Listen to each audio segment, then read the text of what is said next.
वजीर आजम इमरान खान ने सादिक संजरानी को चेयरमैन सेनेट के लिए नामजद कर दिया है। ट्विटर में अपने पैगाम में वजीर इत्तलात शिबली फराज का कहना है कि सादिक संजरानी हुकूमत के उम्मीदवार होंगे।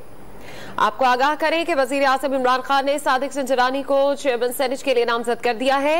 ट्विटर में अपने पैगाम में वजीर इत्तलात शिबली फराज का कहना है कि सादिक संजरानी वजीर आजम से कानूनी टीम और मुशीर पार्लिमानी अमूर बाबर अवान ने मुलाकात की है, जिसके दौरान कौमी असम्बली से एतमाद का वोट लेने के मामले पर तबादला ख्याल किया गया है, जबकि कौमी असम्बली का इजलास हफ्ते के रोज दोपहर में बुलाने का फैसला भी किया गया है। मजीद जानते हैं 9 न्यूज के नुमाइंदे फाहद चौधरी से। फाहद चौधरी ये बताएगा मुलाकात के दौरान मजीद किन अमूर पर तबादला ख्याल हुआ है? जी देखिए, वजीर आजम इमरान खान से उनकी कानूनी टीम और मुशीर पार्लिमानी उमूर बाबर अवान ने अहम मुलाकात की है। इस मुलाकात में एतमाद का वोट लेने के हवाले से मुख्तलिफ उमूर का जायजा लिया गया और बाबर अवान ने अभी बताया है कि कौमी असम्बली का इजलास इस मकसद के लिए हफ्ते को तलब कर लिया गया है।